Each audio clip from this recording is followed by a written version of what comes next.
গর্ব করছি এটা যে ওই যে চরিত্র, ওই যে সিস্টেম, ওই যে ডিসিপ্লিনের মধ্যে আপনার দেহ সত্তা কাজ করছে, তার একটা সূত্র পর্যন্ত আমি পৌঁছে গেছি। এর মানে আপনি একটা মহাজাগতিক ডিসিপ্লিনকে বহন করছেন প্রতিনিয়ত প্রতিনিয়ত। এবং আমার বলার সাথে এই যে একটা ঘড়ির চাকা ঘোরার সাথে তার সমস্ত অর্গান একই সাথে কাজ করছে, ঠিক আমার এখানে কথা বলার সাথে আমার দেহশক্তির সমস্ত ডিসিপ্লিন একই সাথে কাজ করছে। মস্তিষ্ক কাজ করছে, আমার ফুসফুস কণ্ঠনালী কাজ করছে, সমস্ত কিছু কাজ করছে। এই যে ক্রিয়াশীলতা, এখানে কিন্তু আমার কোনো হস্তক্ষেপ নেই, এখানে আমার কোনো কৃতিত্ব নেই, এখানে আমি চাইলেই এটার মাত্রা বাড়িয়ে দিতে পারছি না কিংবা কমিয়ে দিতে পারছি না। হঠাৎ করে কমে গেলে আমি এখানে অসহায় হয়ে যাচ্ছি। এই যে আমার অসহায়ত্ব, এখানে আমি আমার নিয়ন্ত্রক নই। তাহলে আমি যে বলতে পারছি, এই বলতে পারাটা আমার সৃজন নয়, এর ক্রিয়েটর আমি নই, বড় জোর আমার বলার শক্তির মডারেটর আমি, সামর্থ্যের ক্রিয়েটর আমি নই। এর জন্য ইসলাম বলছে যখন আমি বলার জন্য দাঁড়াচ্ছি, তখন এই দাঁড়ানোর সামর্থ্য যোগানোর পিছনে যিনি আছেন তার প্রশংসা করি, বলি আলহামদুলিল্লাহ। যখন আমি শেষ করলাম, বলতে পারলাম, তখন এই সামর্থ্য দানের পেছনে যিনি আছেন তার উদ্দেশ্যে আমি প্রশংসা জ্ঞাপন করি, কৃতজ্ঞতা জ্ঞাপন করি, এবং এটাই স্বাভাবিক চাহিদা, এটাই ইনসাফের দাবি। তখনও আমি আল্লাহ তাআলার শুকরিয়া আদায় করি। খাবারের শুরুতে এই কারণে বিসমিল্লাহ কেন বলা, খাবারের শেষে কেন দোয়া পড়া, এগুলো অনেকে বুঝে না। কেন এগুলো করতে হবে? এগুলোর আবার আরে ভাই, এই খাবার আপনি মুখে নেওয়ার সাথে সাথে কাজ শেষ না। মুখে নেওয়ার পরে এই খাবার আপনার জীবনের হানির কারণও হতে পারে। সে পাকস্থলীতে যাচ্ছে, সেখানে কতগুলো শক্তি কাজ করছে, সেখানে যাবার পরে সে যে তার যে মানে হজমের প্রক্রিয়া, এর সাথে কতগুলো শক্তি কাজ করছে। তার একটা অংশ মলমূত্র হয়ে যাচ্ছে, একটা অংশ রক্তের সাথে মিশ্রিত হয়ে যাচ্ছে, একটা অংশ আমাদের গোষ্ঠীর সাথে একটা অংশ আমাদের শক্তি যোগাচ্ছে, শক্তি সরবরাহ করছে, কত কিছু। এই যে পুরা একটা কারখানা কাজ করছে, কারখানায় কাজ করছে। আপনি কিন্তু এর কোনো ম্যানেজারের পরিচয় জানেন না, আপনি এখানে কোনো ফুয়েল যোগান নাই, আপনি এখানে কোনো কিছুই করেন নাই, আপনার অজান্তেই প্রতিনিয়ত কাজ করছে। একটা কারখানা এবং কোনো কারিগর নাই, এটা কি সম্ভব? আরে ভাই, কোনো কিছুর দরকার নেই। আমরা একটা সাবমেরিন নিয়ে গবেষণা করছি না, আমরা একটা বিমান নিয়ে গবেষণা করছি না, নাসার আলোচ্য বিষয় নিয়ে আমরা কথা বলছি, আমরা আমাদের মধ্যে যা আছে তা নিয়ে বলছি। একটা কারখানা, এবং সেখানে প্রতিনিয়ত একটা ডিসিপ্লিন কাজ করছে, এবং সেখানে কোনো ব্যবস্থাপক নেই, এটা হতে পারে না। ফলে আমাকে প্রতিনিয়ত আল্লাহ তাআলার প্রশংসার মধ্যে থাকে। আমি বিশ্বাস করি এই সমস্ত ব্যবস্থাপনার পেছনে কে আছেন? আল্লাহ তাআলা আছে, আল্লাহ তাআলা আছে। তাহলে আপনার বৈজ্ঞানিক ক্লাস কেন আল্লাহর কথা বলছে না? আপনি বিজ্ঞানের যে ক্লাসে পড়ছেন, সেখানে টিচার কেন আল্লাহের কথা বলছেন না? বলছেন না এজন্য যে বিজ্ঞানের যে আলোচ্য বিষয়, বিজ্ঞানের আলোচ্য বিষয় হলো ইন্দ্রিয় জগৎ, ইন্দ্রিয়ের আওতার মধ্যে পড়ে, অর্থাৎ বস্তু জগৎ। সে বস্তুর বাইরে কোনো বিষয় নিয়ে বলতে পারে না। পর্যবেক্ষণযোগ্য জগৎ, আরো সহজ করে বললে বিজ্ঞানের আলোচ্য বিষয় হলো পর্যবেক্ষণযোগ্য জগৎ। যে জগৎকে আমরা পর্যবেক্ষণ করতে পারি, এই জগৎটা, এই পর্যবেক্ষণটা পুরোটাই আমাদের ইন্দ্রিয় লব্ধ উপায়ে হয়ে থাকে। সেখানে কি? সেখানে অভিজ্ঞতার মাধ্যমে আমরা পর্যবেক্ষণ করি, পরীক্ষা নিরীক্ষার মাধ্যমে পর্যবেক্ষণ করি, যাচাই বাছাইয়ের মাধ্যমে পরীক্ষা নিরীক্ষা করি, এবং সেজন্য বৈজ্ঞানিক বিভিন্ন উপায় উপকরণ আমরা ব্যবহার করি। কিন্তু এর পেছনের যে সত্তা, এর পেছনের যে সত্তা, এই সত্তা হচ্ছেন পর্যবেক্ষণের অতীত, পর্যবেক্ষণের ঊর্ধ্বে, পর্যবেক্ষণের ঊর্ধ্বে তিনি। পর্যবেক্ষণের ঊর্ধ্বে হওয়ার মানে তার অস্তিত্বহীনতা নয়। আচ্ছা, আমাদের যে এনার্জি, আমাদের প্রত্যেকের শারীরিক সক্রিয়তার পেছনে কি আছে? এনার্জি। এনার্জি, এনার্জিটা কি? আপনি একটা সংজ্ঞা দিতে পারবেন, কিন্তু তার আকার বলতে পারবেন না। এনার্জি।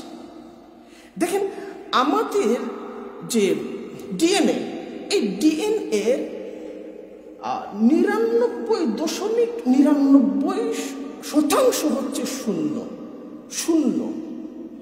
এবং আমাদের ডিএনএর মধ্যে যে শূন্য আছে, শূন্যস্থান, এই শূন্যস্থান যদি সরিয়ে দেওয়া হয়, তাহলে তা মানে একেবারে প্রায় অস্তিত্বহীন একটা জিনিসে পরিণত হবে। এবং বিজ্ঞান, এটা পদার্থ বিজ্ঞান আপনাকে বলছে, ফিজিক্স আপনাকে বলছে, সমস্ত অনুসন্ধানের সর্বশেষ সত্য হলো এটা যে পৃথিবী শূন্য থেকে শুরু হয়েছে।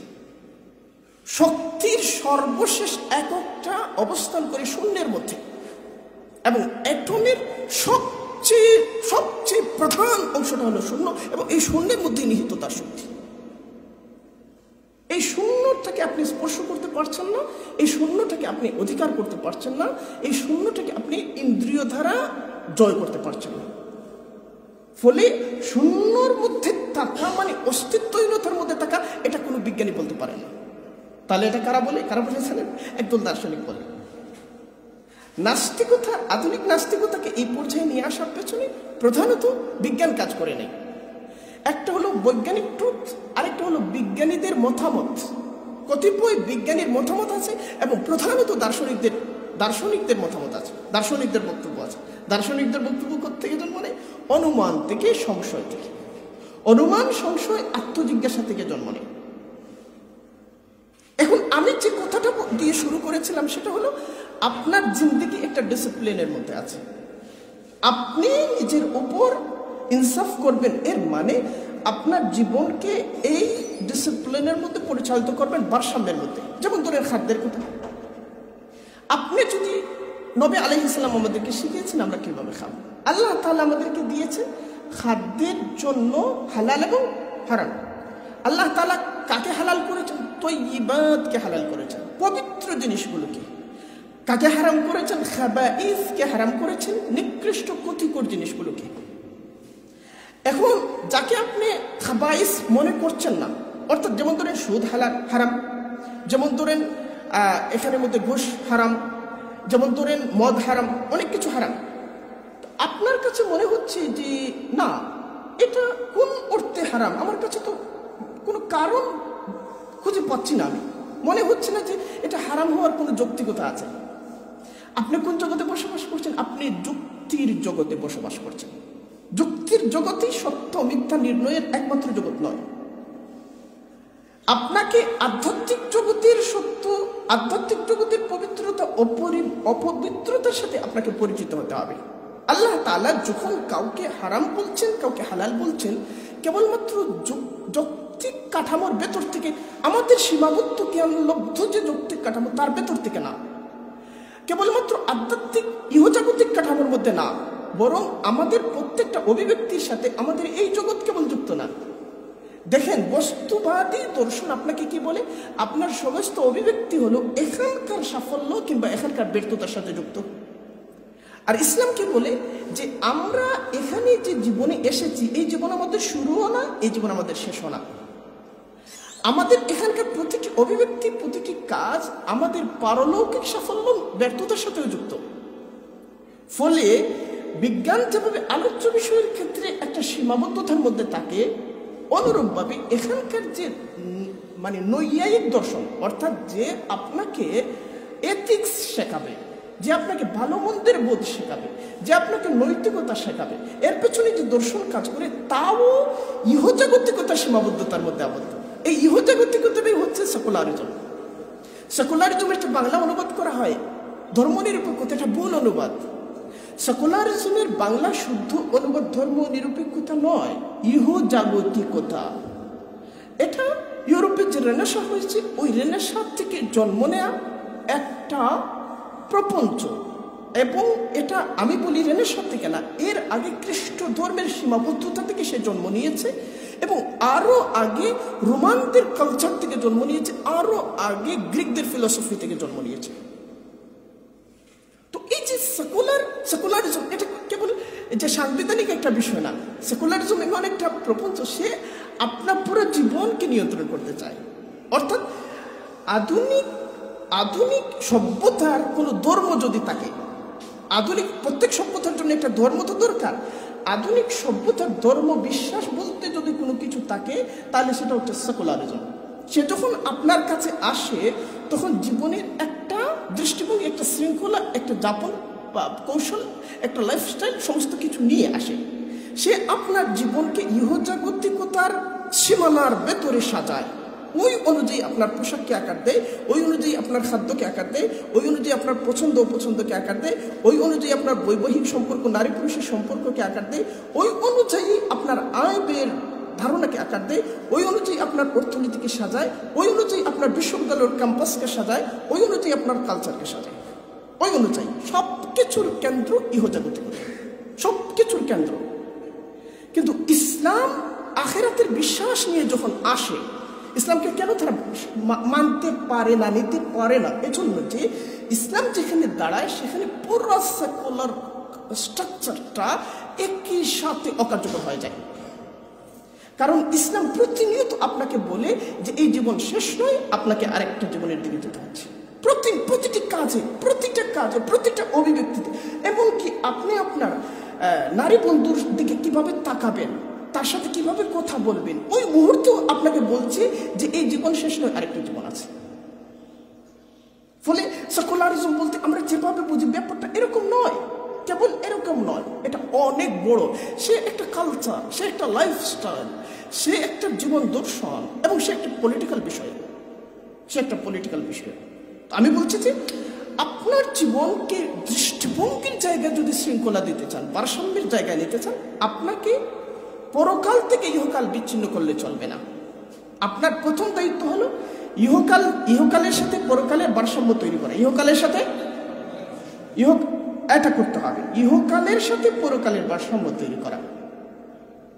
এই ভারসাম্যের কথা কেন বলছি? দেখেন, ইসলাম এটা বলে না যে আপনি পরকাল সর্বস্ব হয়ে যান, পরকাল সর্বস্ব, আপনি ইহকাল থেকে পলায়ন করেন।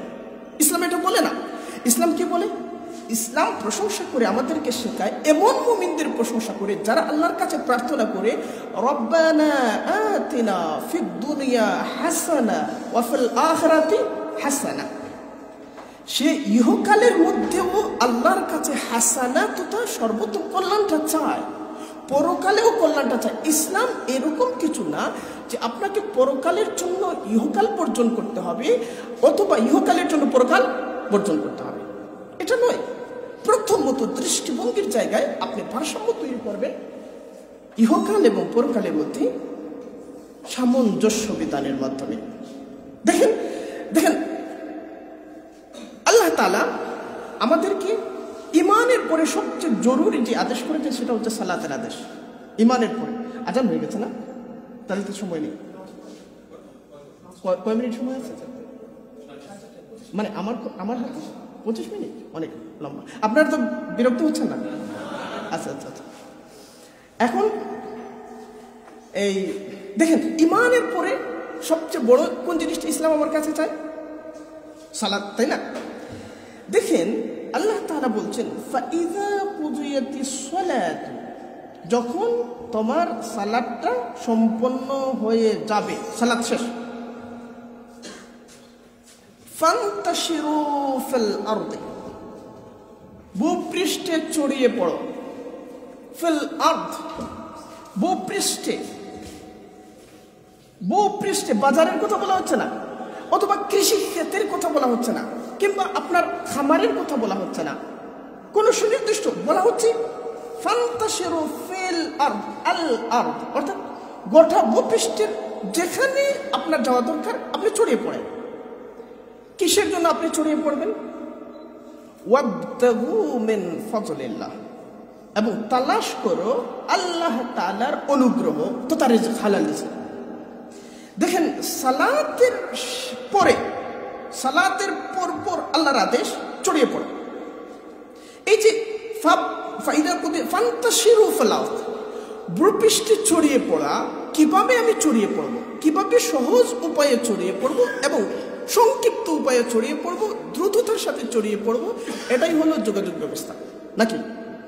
নাকি কিভাবে সহজে সংক্ষিপ্ততার সাথে এবং দ্রুততার সাথে আমি ছড়িয়ে পড়বো, এটাই যোগাযোগ ব্যবস্থা। তাহলে নামাজ আদায় করব, এর সাথে সম্পর্কিত আছে কতিপয় ইলম, কতিপয় আমল। যেমন আমি দাঁড়াচ্ছি, আমল করছি, যেমন আমি রুকুতে যাচ্ছি, আমল করছি, কিন্তু এই আমলটা করতে হচ্ছে ইলম অনুযায়ী, জ্ঞান অনুযায়ী, এর পেছনে যে জ্ঞান, এই জ্ঞান অনুযায়ী এটা করতে হচ্ছে। অনুরূপভাবে আমি যে ছড়িয়ে পড়বো, নামাজের পরে যে আমি ছড়িয়ে পড়বো, আমি যে ঢাকা শহরে যাব অথবা চিটাং শহরে যাব, কিংবা কৃষিক্ষেত্রে যাব, কিংবা নদীতে যাব মাছ শিকারের জন্য, কিংবা সাগরে যাব, কিংবা আমি যে দিল্লিতে যাব কিংবা লন্ডনে যাব, এর সাথে সম্পর্কিত আছে যোগাযোগ সংক্রান্ত ইলম। এবং এই ইলমটা যদি আমার থাকে, তাহলে আমি এই আল্লাহর আদেশকে সবচেয়ে সহজে এবং সবচেয়ে কার্যকরভাবে বাস্তবায়ন করতে পারবো, ছড়িয়ে পড়তে হবে। যদি এটা আমার না থাকে, তাহলে আমাকে হেঁটে হেঁটে যেতে হবে। অর্থাৎ কোরআন আমাকে নামাজের পরপর উদ্বুদ্ধ করছে যোগাযোগ ব্যবস্থার সবচেয়ে ভালো, সবচেয়ে উপাদেয়, সবচেয়ে কার্যকর এবং সবচেয়ে ইতিবাচক উপায়টাকে অবলম্বন করার জন্য। নামাজের পর ফান্তাশিরু ফিল আরদ, এবং কাউকে একা বলা হচ্ছে না, ফান্তাশিরু সবাইকে বলা হচ্ছে, সবাইকে। এটা হচ্ছে বহু বচন ব্যবহার করে আল্লাহ তাআলা বলছেন। তারপর কি, ওয়াবতাগু মিন ফাজলিল্লাহ, আল্লাহ তাআলা ফজল অনুগ্রহ থেকে, মিন ফাজলিল্লাহ।